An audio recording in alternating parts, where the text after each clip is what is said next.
Peace to you all. In this video we are going to make a comment about the comments. This video actually it's making the Muslims very much upset, so I would like everybody to watch it and download it and post it everywhere. This video and the video before it about women rights, there's two of them actually. Now here there's a Muslim. He is so upset because, as usual, you know, all Muslims are so upset because of what I do, because they notice how stupid their religion is.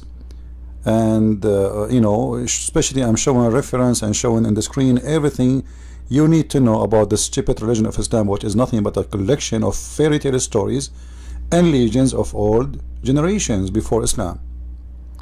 Actually, even the Quran says that people, they accuse Muhammad that he is a thief and he is stealing collections of legends of others. So the Arab, they knew already that this is nothing but a legend. Alright, you see here, Inna hada illa asatirul awwalin. This is nothing but the fairy tale stories of the old nations before you. Alright, do you see it?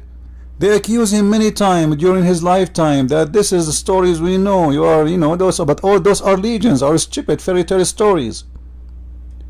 And Muhammad, with no shame, still he collect them and he put them as part of his books. Look how many times they keep saying to him, those are legends. It's all over the Quran. You see it? Here we go. It's a tales, fairy tale stories. The fact the word asatir is not only a tale, it is it's exaggerating of stupidity, you know, like Astura. It's a fabrication with exaggeration of things happen there, like, you know, things like flying, like today what we call it fiction, like people Spider-Man and blah blah blah, etc. But at that time they have their own kind of fiction stories, and Muhammad, he heard those stories and he made them part of his Quran.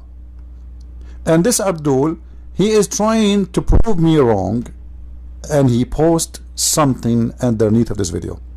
This Abdul, his name, I will make him famous. His name is Salim Aboud. Unbelievable. Let us see what Salim Aboud he said. Salim Aboud, where is your post? And you will notice, my friends, here, this guy, he got me busted. I mean, seriously, this guy is seriously intelligent. He said, what a liar, foolish Christian princes. He's insulting me now. Why you don't show in your clip full hadith or verse? What do you mean full hadith or verse? I'm showing the hadith number, I'm showing the Quran page, I mean the chapter number, the verse number in the front of the screen, and even I'm showing the interpretation of the verse. What do you want more? But look, he wanted to get me busted, and this guy is smart. Actually, this guy, he reminds me of a smart guy like him. His name is Dr. Zakir Naik. You know, Zakir Naik once, just to show you how smart the Muslims are, once they asked him why there is no women, she is a prophet in Islam, he said, first of all, brother sister, let me assure you that in Islam there is no women to the prophet. However, the reason there is no woman to the prophet in Islam, because if a woman to become a prophet, you have to lead the congregation. If you lead the congregation, you have to bend over. If you bend over, that will disturb the Muslim prayer. Thank you very much.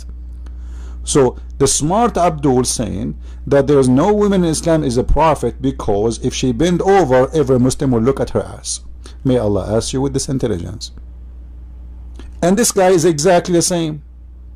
He decided to defend his prophet, but he did expose him more. Look what he said. Read the Jewish view in the flying carpet of Solomon. You idiot. This is not the Jewish. This is not the Jewish view, you dummy. Donkey monkey. This is the Jewish legends. You idiot. Do you even Muslims read? Oh, I forgot. You are a follower of the illiterate Muhammad, the prophet of the hummus. Actually, even hummus is not even your mate. Even in the Arabian Peninsula, they have no idea what hummus is. Let us click at the link he gave us to show you how this guy is an official donkey like his prophet. He is trying to prove to us, remember, if you go back, he is trying to prove to us the flying carpet there. Alright? The flying carpet. And I have to show you that this is what he's trying to show us, that the flying carpet is not a stupid story, it's real. So he want to convince us that the flying carpet is a real story and it is not a fiction. For sure he will win. You know, I mean, who in the world can deny that the flying carpet is real? Where is his post? What happened? I'm trying to find his post. Salim Aboud.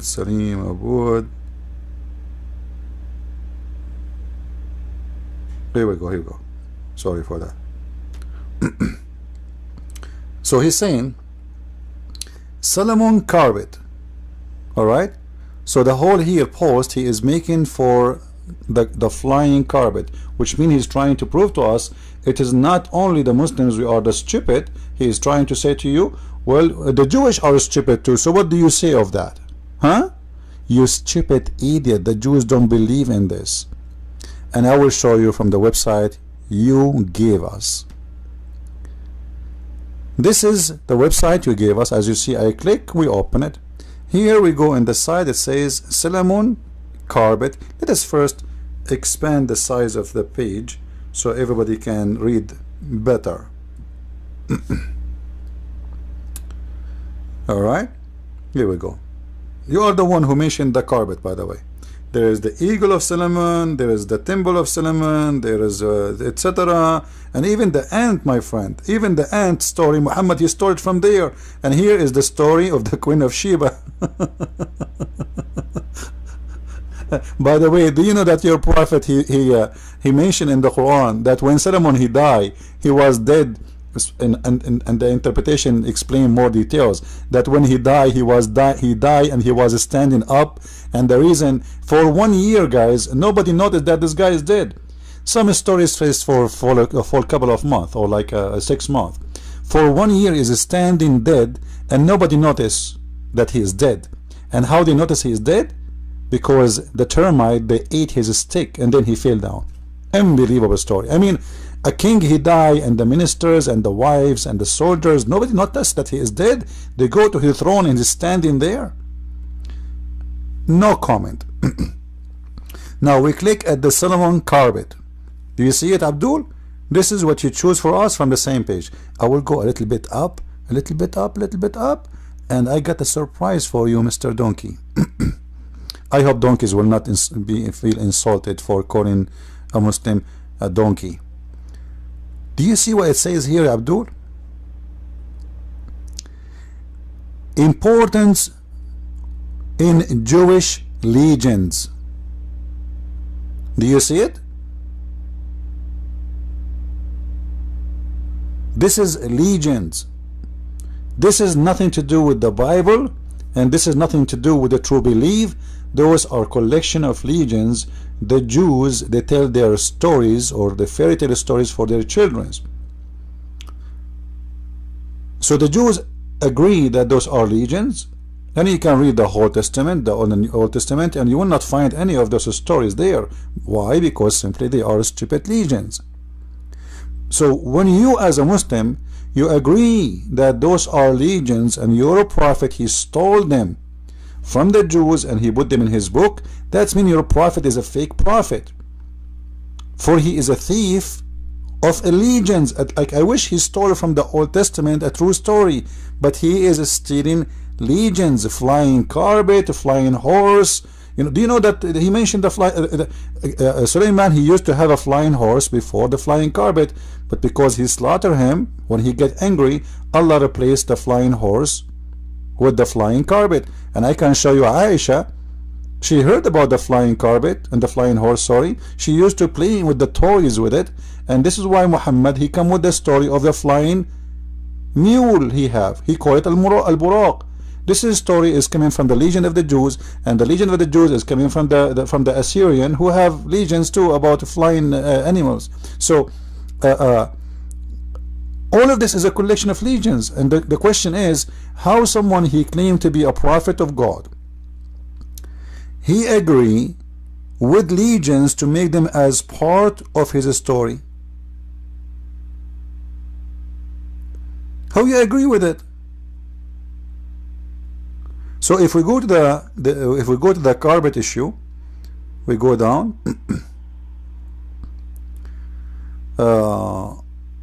Like here as an example, the story of a ceremony judgment. You know, it's all of this is a collection of legends. You know, and then we go down to the carpet. Let's go to the carpet. The eagle of Sulaiman. The Quran speak about the hudhud. All right, and here the carpet. You will see it's exactly the same story. It would you know, like Muhammad, he just make it shorter, and you know, you will see here that the flying carpet, you know, it carry all his kingdom ship, and you know, read with me here, you know. You see it?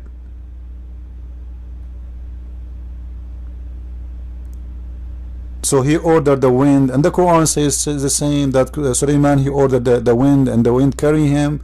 So those are legends, and you Muslims, you copy legends from the Jews and you put it in your Quran. And Muhammad always do that. As an example, for all Muhammad life, he never mentioned the punishment of the grave. And one day a Jewish woman, she came to the house of Muhammad, as you see it here. Aisha said that a Jews came to her and mentioned the punishment in the grave, saying to her, may Allah protect you from the punishment of the grave. Aisha, she said, then she asked the Prophet or the Apostle about the punishment of the grave. He said, yes, there is punishment in the grave. Aisha then after that she said, I never saw the Apostle but seeking refuge with Allah from the punishment in the grave in every prayer. If you analyze this hadith with me, you will notice that Muhammad, he never mentioned the punishment of the grave ever before, until a Jew told Aisha about the punishment of the grave. Aisha, she told Muhammad about the punishment of the grave, and since then Muhammad, he cannot pass a day without saying, I seek refuge to Allah from the punishment of the grave. I mean, if the punishment of the grave is so scary, and Muhammad, he is a prophet of Allah, how come he never heard of it until the Jew, he told him, and then he stuck with it? And the proof that Muhammad never mentioned it before, because Aisha, why she is surprised? Why they, you know, if Muhammad mentioned it before, and as you see, this is mean before that time, before that day, Muhammad never ever mentioned such a thing. And this is one of the part of the Jewish legends, that when you go in the grave, your punishment start. So Muhammad, he copy it and he make it part of his religion. And now he is teaching the Muslims that there is a punishment of the grave. This is why he slept with the mother of Ali, Fatima bint Asad. When she died, he slept with her in the grave. Why? Because simply he want to make the pressure of the grave lighter. But Muhammad never mentioned it before until a Jew, he told Aisha that. And this is why Muhammad, he copy, and he tried to hide his theft. Like as you see here, a story of a Jewish guy when Muhammad was doing a funeral and Muhammad praying standing. So a Jew, he told him, this is how we do it, this is how we do it. Muhammad right away, he said to his men, sit down and let us act differently. Why? Because obviously he's a thief, he is copying from them, and he thought by acting differently he will not be accused anymore of stealing of the Jew. So thank you Muslims for exposing your prophet. Don't forget, if you want to learn more, you can get my books from Amazon.com by searching for Christian Prince, and you will find all the list of my books. And soon our German copy will be out, and we have the Swedish and we have the French. Get your copy and learn about the cult, stupid religion of Islam. Thank you and God bless. Don't forget to subscribe.